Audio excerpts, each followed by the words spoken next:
नमस्कार श्रोते हो, दीपक रेगे कथाकथन चॅनलवर तुम्हा सगळ्यांचं मनापासून स्वागत. श्रोते हो, आज तुम्ही ऐकणार आहात वृंदा दिवाण यांच्या आत्मभान या कथासंग्रहातली कथा आणि कथेचं नाव आहे स्वामिनी.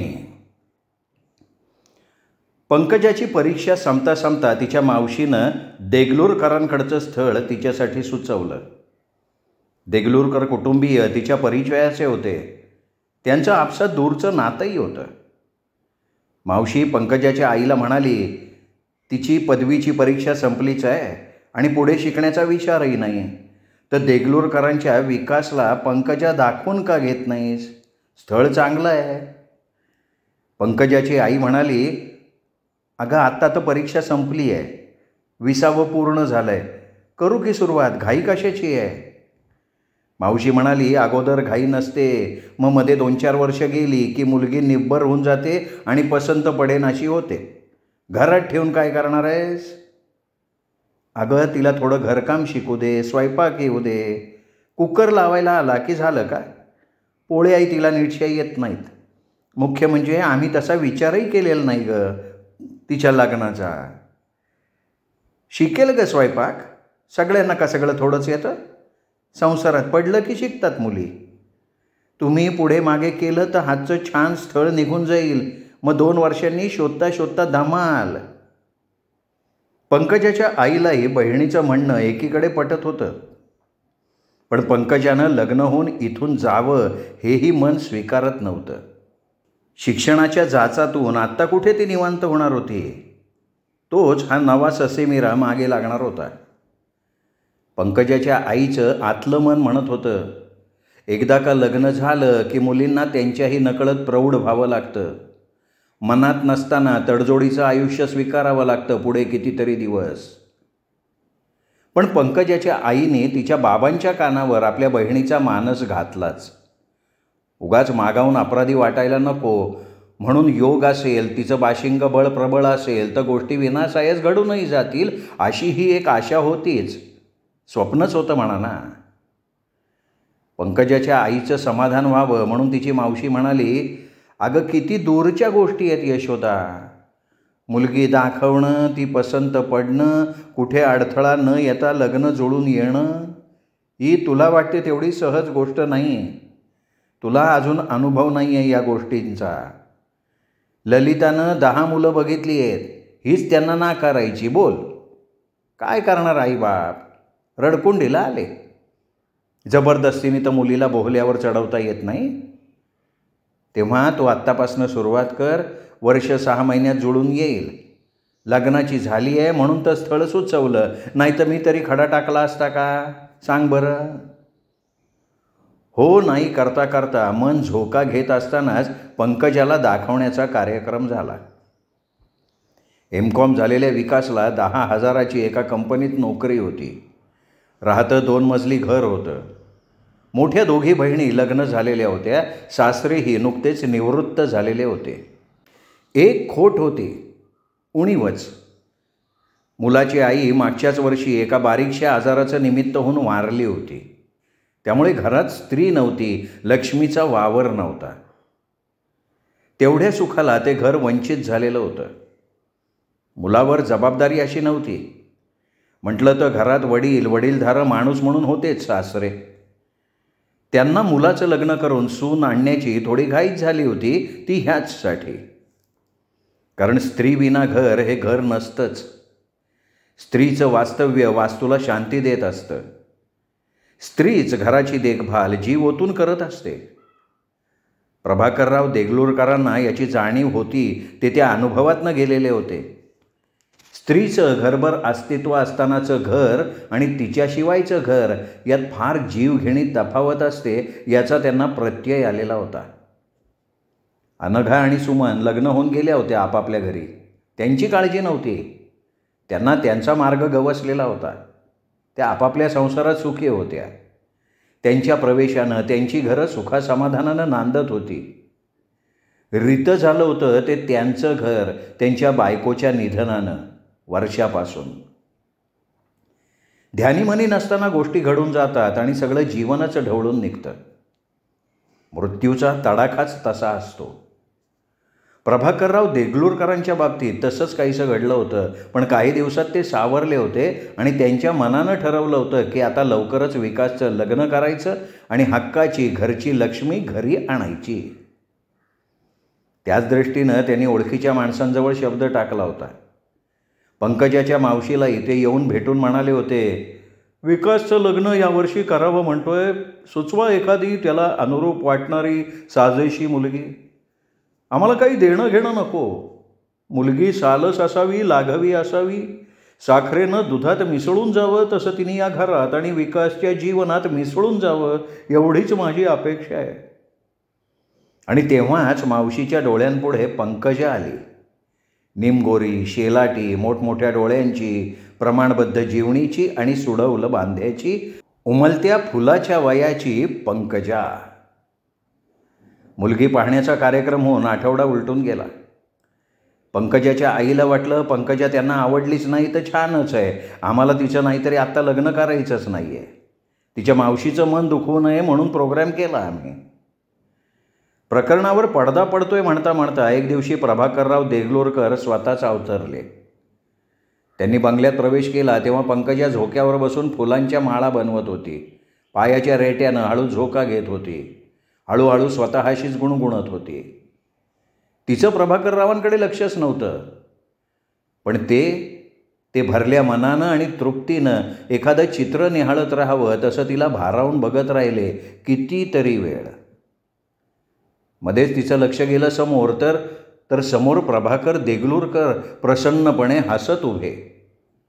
अगोदर ती घाबरली, दचकली आणि आई ग असं म्हणत फुलं तिथेच सोडून आत पळाली. तिची आई बाहेर आली. तिने प्रभाकररावांना पाहिलं आणि सौम्यपणे हसत म्हणाली, या ना, या आत या. आत जाऊन तांब्या भांडं भरून आणून त्यांच्यापुढे ठेवून तिची आई विचारती झाली, चहा करू का कॉफी घेणार आहात? आणि ती त्यांना निरखायला लागली. चहा करा असं म्हणत ते समाधानानं हसले. थोड्याच वेळात पंकजाचे बाबा बाहेर आले. नमस्कार चमत्कार झाला. पुन्हा बैठकीत काही क्षण अगदी जीवघेणी शांतता पसरली. औंढा गिळून प्रभाकररावांनी पंकजाच्या वडिलांकडे बघितलं आणि म्हणाले, आम्हाला पसंत आहे तुमची मुलगी. आम्हाला म्हणजे मला आणि विकासला. मुली बघतील तिला, पण त्या गोष्टीला फारसं महत्त्व नाही आहे. मुलींना तिला बघायचं आहे इतकंच. पंकजाचे वडील तर शब्द हरवावेत तसे निश्शब्द बसून राहिले. तिच्या आईच्या डोळ्यांना तर धाराच लागल्या. थोडंसं अनपेक्षित वाटत होतं हे.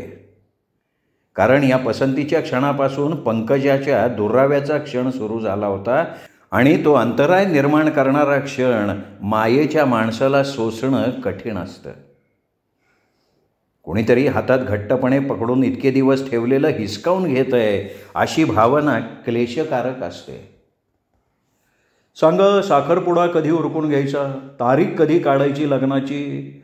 आता विलंब नको. तुम्ही तुमच्या इब्रतीप्रमाणे कन्यादान करून द्या. पंकजाच्या आईच्या घशातनं हुंदका बाहेर पडला, विचित्र आवाज करत.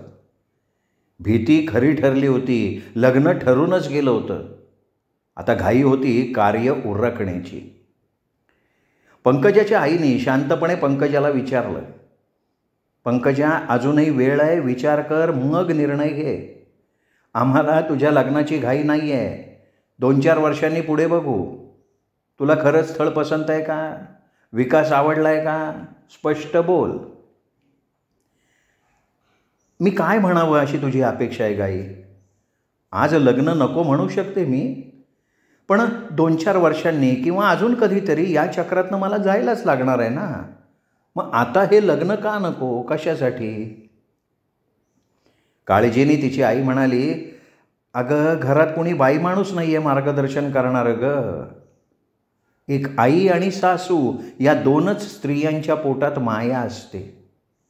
ही 2च नाती व्यवहारी नसतात. तुला लग्न झाल्यापासून तुझाच काय, सासूचाही संसार ओढावा लागेल, त्याचं वाईट वाटतंय ग. घर कसं भरलं हवं. सगळी नाती माणसाला जन्मानं मिळतात तशी ती पुन्हा एकदा लग्नानं मिळतात ग बाई. आणि तिची आई उसासली. पंकजा गंभीरपणे म्हणाली, विकासचे बाबा तर मला समंजस प्रेमळ वाटतात. त्यांचं का ओझं वाटावं? त्यांनी मला विकासची बायको म्हणून स्वीकारलं, तर त्यांना मला त्याचे बाबा म्हणून स्वीकारायलाच हवं ना. देवाणघेवाण नात्यात ही असतेच. तीच आपण सोयीस्करपणे नाकारतो आणि मग आपल्याच मनाची तगमग वाढते आणि यातनासुद्धा. उसासत तिची आई म्हणाली, कुठल्या मुहूर्तावर तुझ्या मावशीनं हे स्थळ आणलं की? लग्न ठरून गेलं की ग तुझं? अजून परीक्षेचा निकाल लागायचा आहे. लागेल की, तो माझाच काय, परीक्षेला बसलेल्या सर्वांचाच लागेल. वातावरणातला ताण सैल व्हावा म्हणून पंकजा हसत हसत म्हणाली. तिच्या जवळून उठताना तिची आई म्हणाली, तशी तुझी तक्रार नसेल तर तारीख काढायला हरकत नाही मग लग्नाची. तिथून ती जड पावलांनी दुसऱ्या खोलीत गेली, पण मनात ठसठस होतीच पटकन लग्न ठरल्याची. लग्न तर स्त्रीला करावंच लागतं.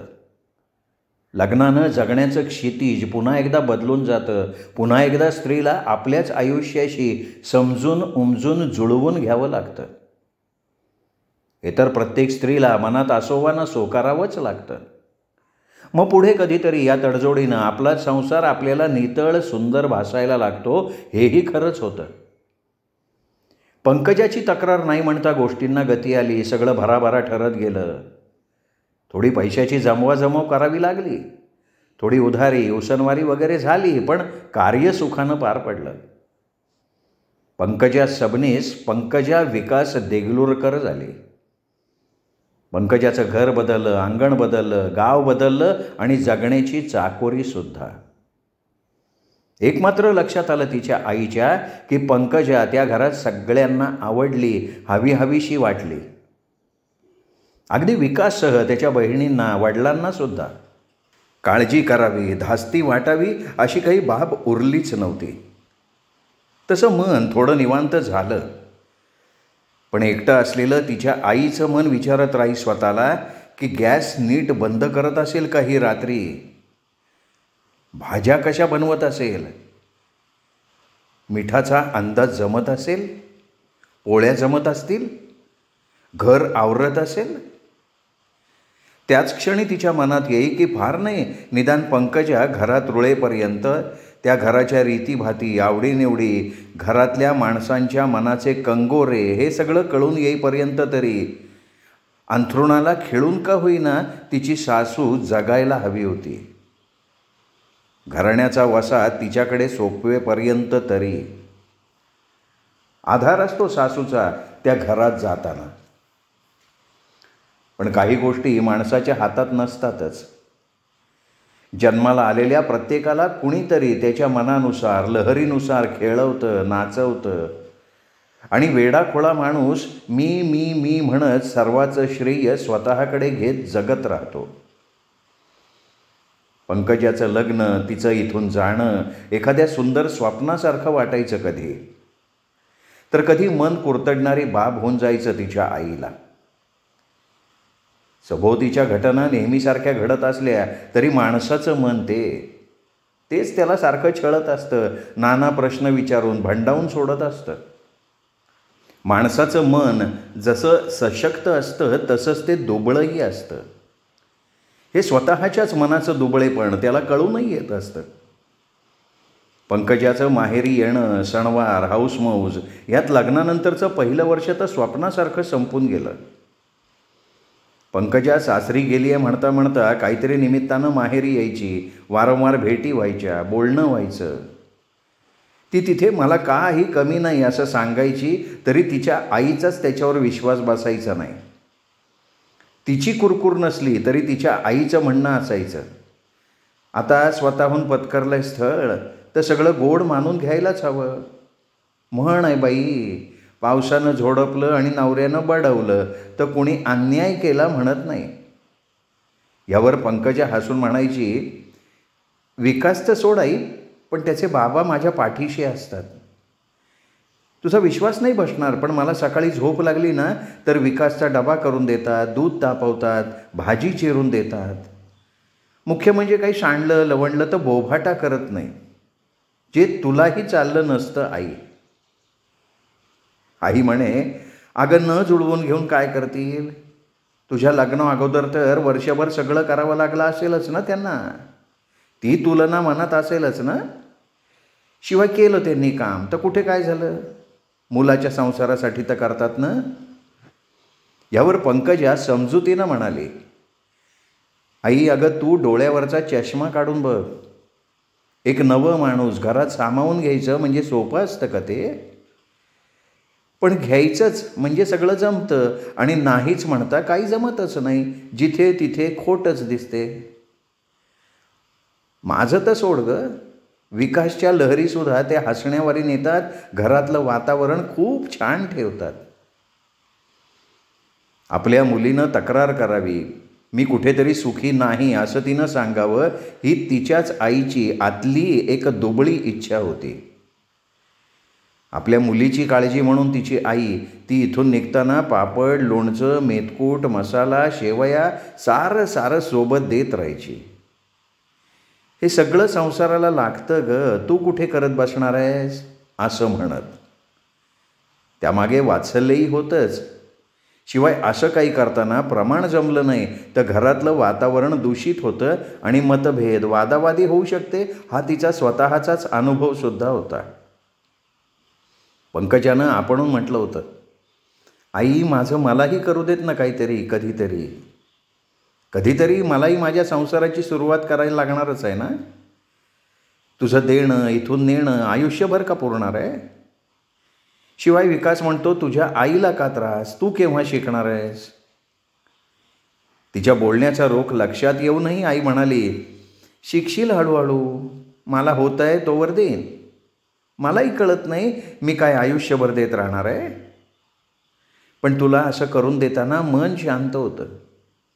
तू गेल्यावर वाटतं तेवढाच तुझ्या कष्टात माझा सहभाग.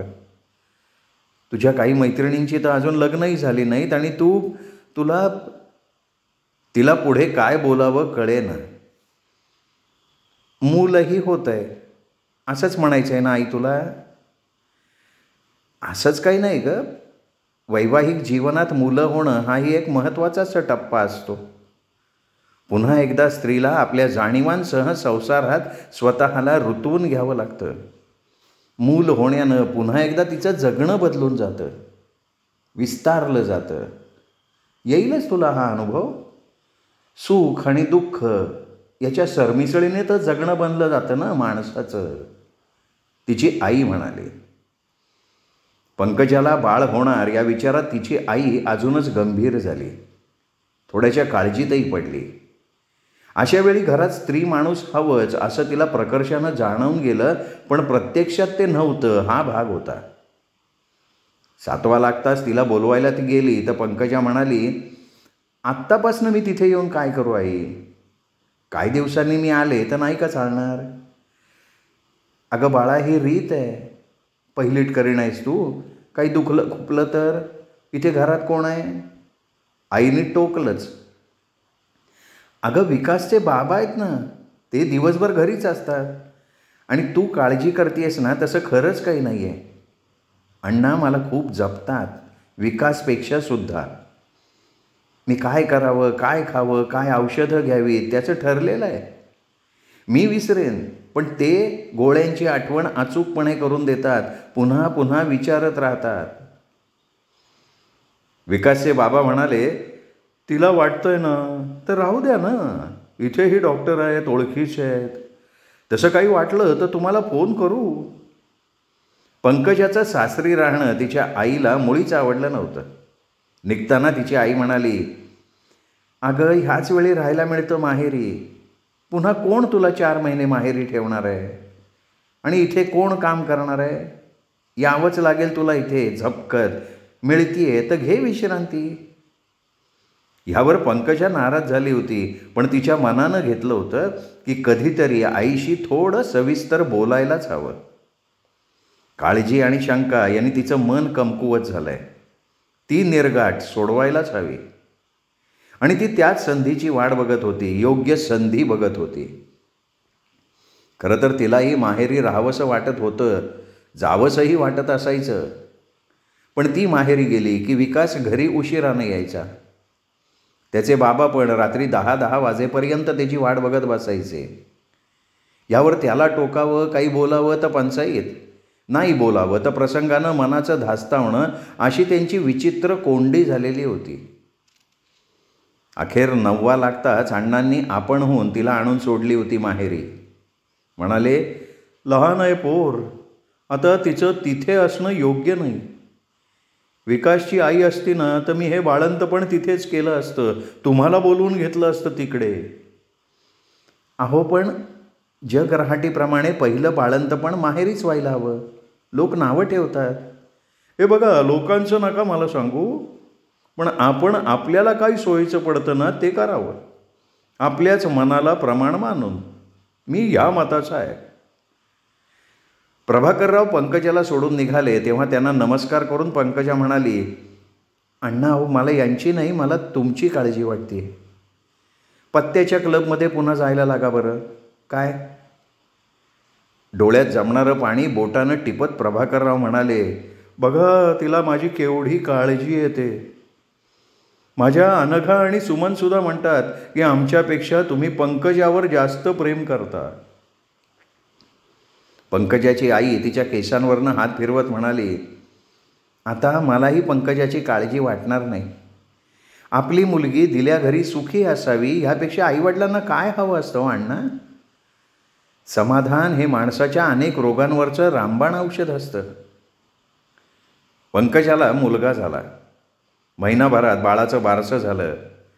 घरात प्रकाशाचं आगमन व्हावं तसं आदित्य नाव ठेवलं बाळाचं.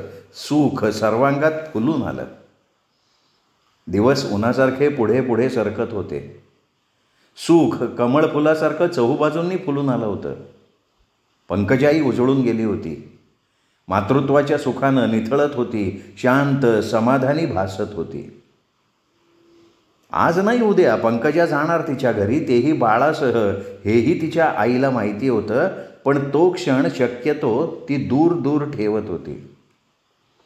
तोच प्रभाकरराव न्हाणीत घसरून पडल्याचं समजलं. डावा पाय घोट्यात फ्रॅक्चर झाला होता.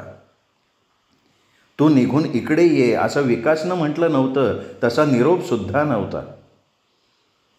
परंतु पंकजानं एक दिवशी सामान आवरायला घेतलं स्वतःचं, आपणहून मनात काहीतरी ठरवून. तिच्या आईने विचारलं, अगं काय चाललंय तुझं हे? 2 महिने तर नुकतेच झालेत, तू कुठे निघालीस? अगं घेतील ना ते जमून, विकास आहेच की तिथे. ओली बाळंतीण तू तिथे जाऊन काय करशील? ह्यावर हातातलं काम दूर करून पंकजा म्हणाली, आई मलाही तुझ्याशी खरंच काही बोलायचं आहे. मीही वाटच बघत होते कितीतरी दिवसांपासून. काय सांगायचं आहे पोरी? अगं माझी ही सगळी धडपड तुझ्या सुखासाठीच आहे. माझा मेलीचा वेडा जीव आहे. हे सर्व स्त्रियांना वारंवार म्हणून सुद्धा त्यांची माहेरची ओढ शेवटच्या श्वासापर्यंत संपत नसावी, कारण इथलं रक्त त्यांनी सोबत नेलेलं असतं. इथले संस्कार मनावर बिंबवलेले असतात, ते जन्मभर सोबत असतात. पण हेही तेवढंच खरं आहे की त्या स्वामिनी असतात स्वतःच्या घरी, स्वतःच्या संसारात, स्वतःच्या घरात तिथल्या अडीअडचणींसकट राहत. आज मी आपणहून गेले नाही ना तिथे तर अण्णा माझ्यावर रागावणार नाहीत, विकासही चिडणार नाही. कारण बाळ आणि माझी स्थिती याचाच ते विचार करतील, मला क्षमासुद्धा करतील. पण माझी खात्री आहे, नाही माझा विश्वासच आहे की आज त्या घराला माझी फार गरज आहे. मी स्वतःहून इथून जाण्याची, मी इथलीच आहे हे दाखवून देण्याची. माझ्या आपणहून तिथे जाण्यानं माझी मुळं त्या घराच्या भावविश्वात अजूनच खोल जातील, दृढ होतील. माझ्यावरचा त्या दोघांचाही विश्वास वाढेल. मला जाऊ दे आई, जाऊ देत मला माझ्या घरी. मला माहिती आहे मला थोडा त्रास होईल, पण मी तिथे गेले नाही ना तर जास्त होईल. तिथं जाणं, बाळासह रुळणं जड जाईल, पण जमून जाईल. यावर अगदी सुरुवातीसच तिच्या आईने वाद घातला नाही की नाराजी दाखवली नाही. ती त्या घराची स्वामिनी आहे हे तिच्या मनानं जाणलं आणि मनाला समजावून पंकजाच्या जाण्याची तयारी केली तिने आपणहून. नेहमीसारखंच काय काय सोबत देऊन तिची बोळवण केली. बाळासह एके दिवशी पंकजा गेल्यावर स्वतःचं घर तिला रिकामं रिकामं वाटलं नाही पूर्वीसारखं, उलट तृप्त वाटलं. पण पंकजाच्या खुशालीच्या पत्राची, फोनची मात्र ती आतुरतेनं वाट बघायला लागली. तेही नैसर्गिकच होतं म्हणा तिच्यासाठी. श्रोते हो, तुम्ही ऐकत होतात वृंदा दिवाण लिखित कथा स्वामिनी. ही कथा कशी वाटली कमेंट करून जरूर कळवा. ही कथा आपल्या कथाप्रेमी मित्रपरिवारात, नातेवाईकात शेअर करा. आणि हो, त्यांनाही दीपक रेगे कथाकथन चॅनल सबस्क्राईब करायची माझ्या वतीनं विनंती करा. आणि तुमच्याकडूनही जर चॅनल सबस्क्राईब करायचं राहून गेलं असेल तर तुम्हीही चॅनल सबस्क्राईब करा, एवढीच विनंती करतो. थांबतो. भेटूयात अशाच उत्तम कथानकासह दीपक रेगे कथाकथन चॅनलवर. नमस्कार श्रोते हो.